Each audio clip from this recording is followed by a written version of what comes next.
If you're not treating your body and your skin and all of that well, it doesn't matter if you get a facelift or a brow lift Yeah. or a neck lift, whatever you do, like you're still going to have that show up.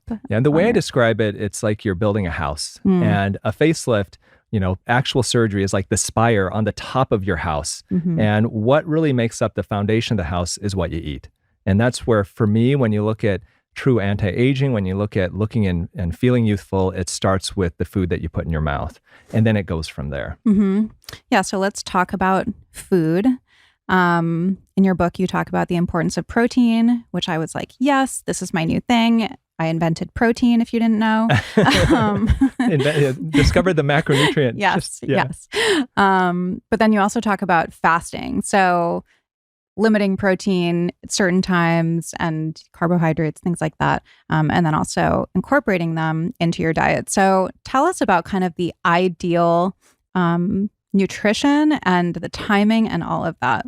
So yeah, when I look at skin and we look at skin aging, part of it is looking at what are the causes of skin aging. And so really when you look at the causes of skin aging, and I would argue that there are really four main causes that I look at. There's a fifth one that I won't mention necessarily go into too much, but in general, four things I would look at. The first thing is collagen depletion. So we lose about 1% of the collagen of our thickness of our skin every year. And the collagen is a part of the skin that makes it nice and tight and thick.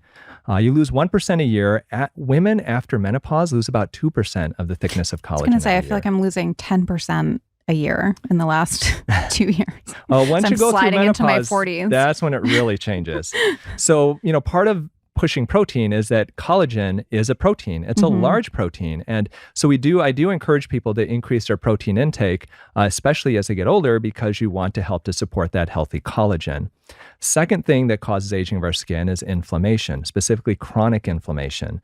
And what causes chronic inflammation? Really the big culprit is sugar. So sugar causes chronic inflammation by deforming the collagen of our skin. It can actually bond to the collagen, causing it to become deformed. And sugar causes chronic inflammation by insulin spikes. And that's a whole other topic with insulin resistance and stuff like that. So the main culprit of inflammation I would look at in general is sugar. A third cause of aging of the skin is oxidation or free radicals. And a lot of people may not have heard the term free radicals, but they've heard the term antioxidants. And antioxidants basically neutralize free radicals. Free radicals essentially are chock full in ultra-processed foods. And so eating less processed foods, real foods, is a way to reduce your free radical intake. And then also pushing antioxidant-rich foods like basically the rainbow of fruits and vegetables that fights that oxidation. And then the fourth thing that causes aging of the skin is a buildup of cellular waste. And this is a little bit of a different topic, but essentially it's our body's own regenerative and recycling abilities that essentially are turned off when we're constantly eating. And so that's one reason why if you talk to longevity scientists, they'll tell you, hey, take breaks from eating, intermittent fast, do things like that, because that can help with the aging process by allowing your body to kind of recycle the waste products that it can't do that while you're constantly eating.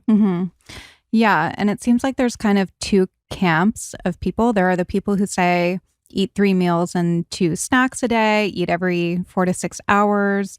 And then there are the people who promote, fasting or kind of food windows. And I guess you could do both. You could have days where you fast, or you could intermittent fast and then eat every few hours. But what is kind of the ideal breakdown, or does it just depend on the person? I think in some ways it does depend on the person. One thing is if you end up, let's say, so I'm not necessarily one who intermittent fasts every day. I know there are some of my friends who do. I think that's tough because it's you do miss a lot of meals. And somebody say, oh, you want to lose weight, intermittent fast, you only have 2 meals a day. The way I look at intermittent fasting from a holistic plastic surgeon standpoint is we want to promote the process of autophagy. Autophagy is intracellular renewal. So like I mentioned earlier, essentially our cells will build up with waste products and you basically used intracellular kind of waste and organelles and proteins. And those proteins can kind of clog up cells' mechanisms so that as we get older, if they're not cleaned out, our cells don't function as efficiently and we age prematurely. So our body's way to clean that out is autophagy. And that basically is using those components and literally recycling them for energy. So when our body runs out of energy, it can then utilize those proteins inside the cells And you get two things out of it. You get energy out of it, and you clean out the cells, and they function more youthfully. But to do that, once again, you have to stop eating for a period of time. And you don't have to do it all the time. But what I recommend in my book, we've got a 3-week jumpstart. And literally the first week is just cleaning up your diet, getting on the right skincare, getting on a few supplements. And then weeks 2 and 3, I recommend just 2 days a week. That's it. Where you stop eating at 8 p.m. and you don't eat the next day till noon. So you have a 16-hour window where you fast, and then you restart eating after that. 2 days a week, that can be very doable for people. The problem with, let's say, and the argument people have against fasting is that if you're fasting every day, you're only having 2 meals a day, how are you going to get enough protein to support your muscles, as well as, from my standpoint, is collagen? And I think that's a very valid point. And so, once again, I don't think you need to go on a 5-day water fast. I think literally just doing these short fasts, even 12-hour fasts, may be enough for some people. Yeah, I do about 12 hours a night because I'll eat dinner around like 5 or 6. You get like the older person's meal. You show up at 4:30. Literally. I am like an elderly person. I go to bed at 9. Go to Sizzler at 4:30 and eat yes. And then I did change my kind of the structure of how I eat, and that I used to wait until like 10:30. And now I eat within 30 minutes to an hour of waking up, which I do have to say made such a big difference for me. Just in terms of like my energy. And I feel like I was on a blood sugar roller coaster before. And I did some testing, which I talked about in my episode last week, with my nutritionist, where I was like high fasting glucose, but then I was kind of like hypoglycemic throughout the day. And so I was kind of going like this. And just having that protein first thing in the morning, I feel like kind of alleviated like all of the negative things that I was feeling as a result of that.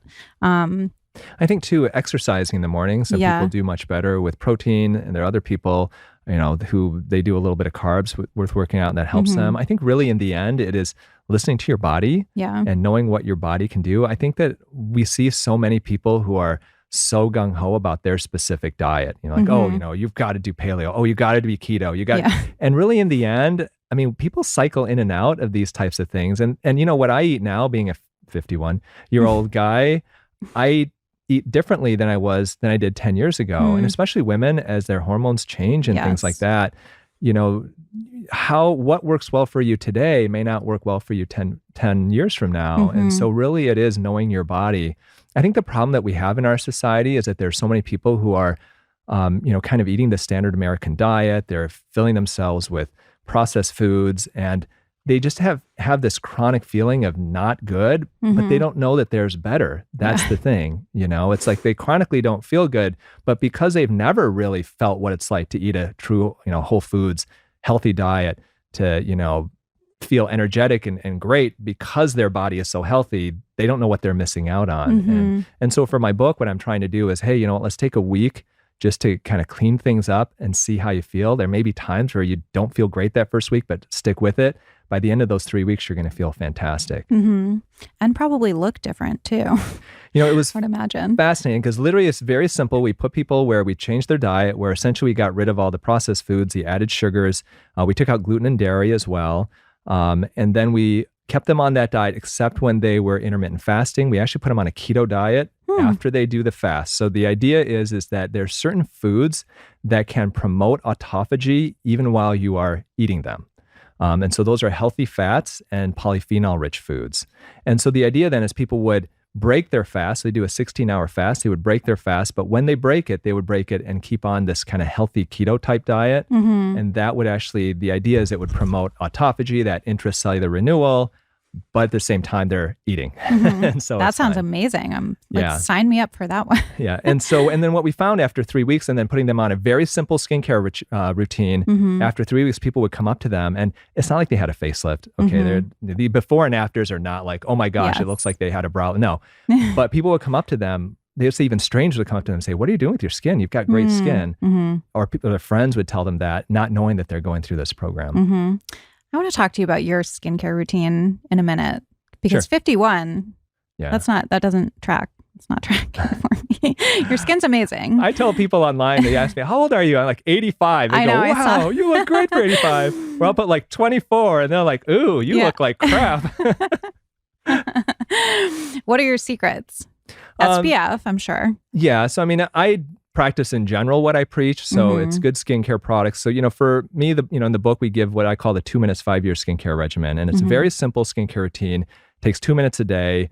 And we actually tested on people. And after 2 months of doing just this skincare routine, they start out with quote unquote average skin. Not somebody like yourself. You've got beautiful skin. It's not Well, gonna you know get my 5 years younger. routine, Yes. about 29 Yes. steps. But people who haven't really taken great care of their skin could look upwards of 5 years younger after literally just 2 months. And so Yeah. for me, it's cleansing in the morning. I use an antioxidant serum. Most days I do sunscreen, but not all days. A lot of days I don't. If I'm going to be in the operating room all day and stuff like that, don't tell my dermatology friends, but yeah. And then in the evening, it's using either a retinol or I've actually gone more towards bakuchiol now. Yeah, I was reading about that in your book. Yeah, just because I have had issues with retinol. I have had a history of rosacea. Interestingly, so for me, I told you I went through normal practice and my residency training and stuff like that. And I started my cosmetic practice back in 2004. And at the time, I did what most plastic surgeons do. I sold medical grade skincare products. And we did really well with it. But the entire time, I had the secret that I didn't tell my patients is that I could not use those products. If so my patients loved it. They made their skin look nice. But if I put that on my skin would break out in hives. I get rashes, I get itchy, and I'd have to like wipe it off and be scratching my face. And so for years, I kept this secret to myself where I would usually use water, bar soap, and like the lightest moisturizer, and that was it. And then I started getting, after that kind of tragedy happened, I started really looking into alternative medicine and stuff like that. And I started using natural skincare products that were made without the fragrances and all that stuff. And I was shocked I could use these products on my skin. And it really got me into going into that direction of, okay, what happens if you remove all the unnecessary fragrances, the additives and the preservatives, and now I'm able to do a full skincare routine and my skin does fine with it. And it's effective, obviously. And it's worked well for me. Yeah. But also at the same time, I grew up in Michigan where my parents, I ate a lot of Korean food. And so what is it? It's all real food. It's rice, it's fermented fish, it's kimchi, it's garlic, stuff like that. But at the same time, I grew up in a small town where everybody's eating meat and potatoes. And so it's this weird kind of dichotomy of like the best of diets and the worst. And as I've gotten older, I keep trending more towards trying to make it as good as I can.